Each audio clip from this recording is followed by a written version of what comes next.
I'm Allison, and this is Dream Anyway, a podcast for those of us who feel the pull to create, even when the path isn't clear. So wherever you are in your journey, grab a coffee, get comfy, and dream anyway. I am Josh Hissong. I am the owner of HDG Architecture and a partner in Nudo Ramen House. And that's about it. We've sold all the other stuff. So. Oh, okay. Yeah. And I know you started off, or did you start off in the food industry? Yeah. So, I started off originally just managing restaurants. Mm-hmm. That was I did it well and I loved it and the energy. And then I started working for a couple different people who were starting new restaurants. And I was lucky enough to be hired prior to the restaurant opening. And so I started to get a say in kind of the functionality, the layout. And I found that I really liked that more than, bussing tables. Yeah. And so slowly over, 25 years, 28 years now, morphed into just purely design. It's what I love. I get to be around it all day. HDG has grown as a company and allowed us to do varying types of architecture, which I feel like I'm constantly learning every day when I go to work. But then I still get to do the customer interaction, which I think is what I enjoyed the most about restaurants, getting to know people. And so I still get to do that. The idea for the podcast is that what do we have but our dreams? And that might as well just go for it. That's what I think anyway. So is that how you succeeded in this industry? My desire has always been to get up and go to a job every day that I like. And that's not always the case as you're, growing up and kind of morphing into what we end up being. And I think honestly, my dream was always to build something that a multitude of different people can come in and be a part of and have a fun work environment where we're also serving the needs of our clients. Yeah. And that's always been my dream. And I think we've finally gotten there. 15 years. Yeah. So for somebody who is scared to fail, what suggestions do you have for them? Well, that's a pretty common thing with a very simple answer. You will never achieve your dream if you don't try. You have to be okay with not being the best. You have to be okay with backpedaling constantly. Every day is an education for me at work. I'm learning something new every day. And it is scary, but it's scarier to go 20 years and go, gosh, I wish I would have. Oh, I should have.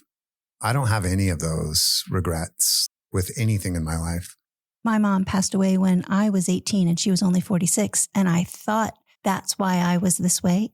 Did anything happen to you where you were just like, I'm not going to let life pass me by? Yes. And like a lot of my friends that I grew up with know, and I don't really talk about it that much, but I was a really great athlete as a kid, kind of absurdly fast for my age. And about 12 or 13 was one of the fastest milers in the country. And by 14, there were very few people in the Northwest that I couldn't beat in the mile or in cross country. And I was ninth grade, and 9th, 10th grade was when I stopped. But I quit running, even though I had received offers from different schools to come and visit that were big running schools. I regretted that horribly as a young adult.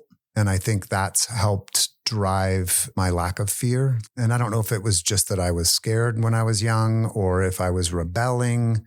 I don't really even remember the reason that I stopped. Mm-hmm. It coincided with like my parents' divorce and some other things. And so as a kid, you don't really know, and you don't have someone guiding you and telling you, hey, you're going to regret this for the rest of your life.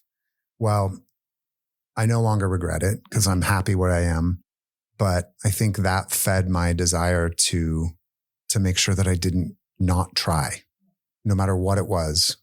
I've been a graphic designer for 35 years. And we met 20 years ago. So long ago, yeah. Probably 2007, 8-ish. I think so, yeah. It's been a while. So I have been a graphic designer, but then 5 years ago, I went to a conference that sparked me pursuing photography. And I wanted to be a photographer when I was younger. I had a darkroom in high school, but I thought I was not smart enough to learn lighting. And I let that fear hold me back for 30 years. Yeah.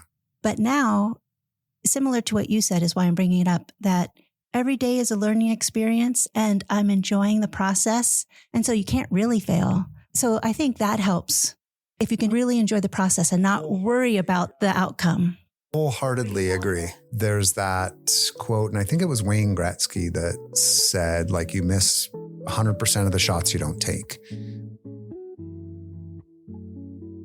I know that you had some drug and alcohol problems, and it sounds like you were just lucky. Like you started off at the low end and now you're a business owner. So do you want to discuss that to give hope that you can be at a certain level and struggle and not know how you're going to get there and end up there? Yeah. And it's funny that you bring it up. We drive around Spokane a lot and heading to meetings, and there's people that are out there struggling horribly by choice, by consequence of a decision, whatever it is. And for many, many years, I had so much, like I felt this huge amount of empathy for them.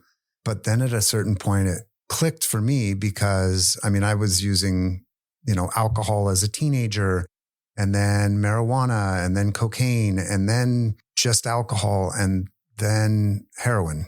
And I think that's kind of the end of the road for most people. Most people don't make it out. And the drugs that they're using currently are apparently much, much stronger and deadlier. Yeah, much more deadly. But there's so much help out there. And I think for me, what made it easy for me was finally learning why I self-medicated. It was never fun after 22 years old to be on anything. The fun was gone. It was self-medicating and not dealing with things that I could have dealt with very easily when I was young. And you can still deal with those things when you're 49 if you want, but you have to choose to. Once you choose to, it becomes pretty apparent pretty quickly how much better life can be. I've always maintained jobs. I would lose jobs here and there because of lackluster performance, because of the way I felt. But for the most part, I could get through and power through. And then it was just, I was so tired of feeling uncomfortable all the time, whether I was high or not. I just was never comfortable in my own skin. And I went to rehab in Yakima, Washington, and it was just a game changer. I saw for the first time the real me. I was honest about all of the sad things that happened to me and the horrible things that I had done throughout the years that I needed to forgive myself for, because we all make bad decisions, whether they're fueled by a drug or alcohol, or just because we make a bad decision. There are very few things in this life that you can't forgive yourself for, or forgive someone else for doing, and be able to take your life back. So I think that at sundown was the name of it. I don't know what you call it. I bought into what they were selling, and it was all very positive. And it was the first time in my life that I felt totally safe from other people and from myself.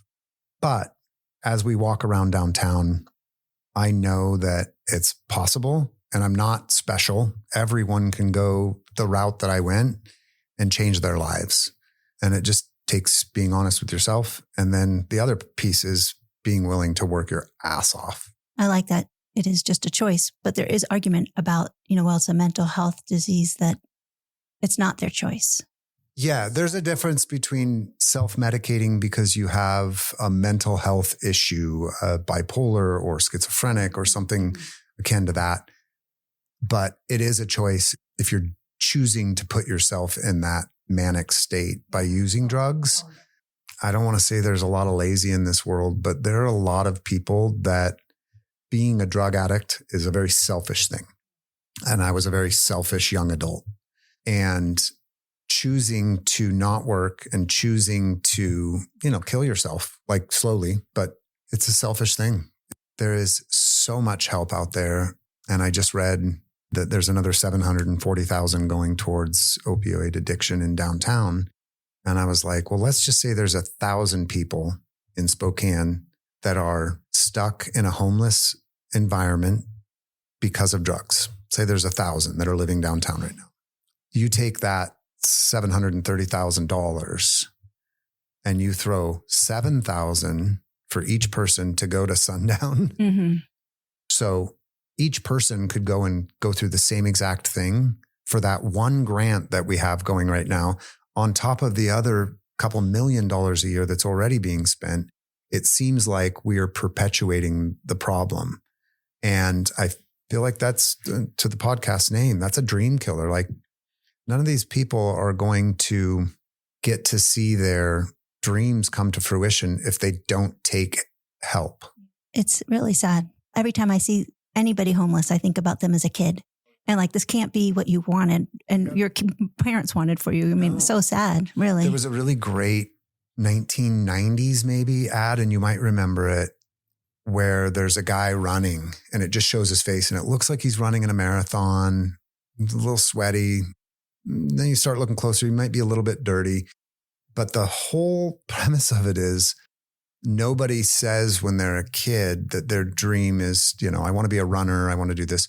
No one ever says my dream is to be a drug addict. And then it kind of pans out and there's a police officer chasing this, teenager who's all messed up. And no one chooses, like, I want to go ruin my life and just do drugs. It only takes a couple of times doing something, or even once, you could say, to click in someone's mind that makes them feel better than anything else has. And then it's downhill from there until they come out of the fog, or until someone else forces them to come out of the fog. Yeah. Have you learned anything about yourself unexpected by pursuing your dream?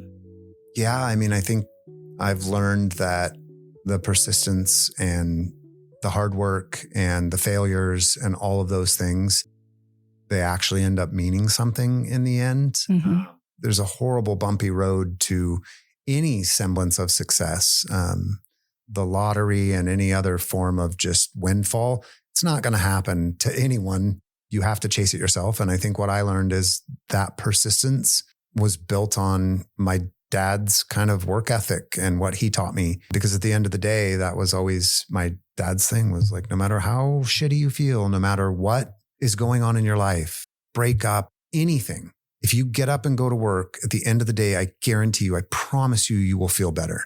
And if you do that every day for extended periods, things really start to happen for you. And I was lucky enough to have successes during a period when things were kind of financially, globally falling apart in 2010, which is when we started HGG. There was such a small expectation to reach a successful point, because it's like, well, I mean, we're in a global recession, and, if I just make enough to pay for the software for the month, I'm stoked. Armando and I had numerous times where it was just like, this isn't going to work. And Ed Clark, who you mentioned when I came in, there's a really fantastic story. It was like 2014 or 15. And, we had $700 in the bank, and we had 2 projects lined up and bills that exceeded, or would, by the end of these 2 projects, exceed what we were going to make. And we'd been doing this for 4.5 years at that point.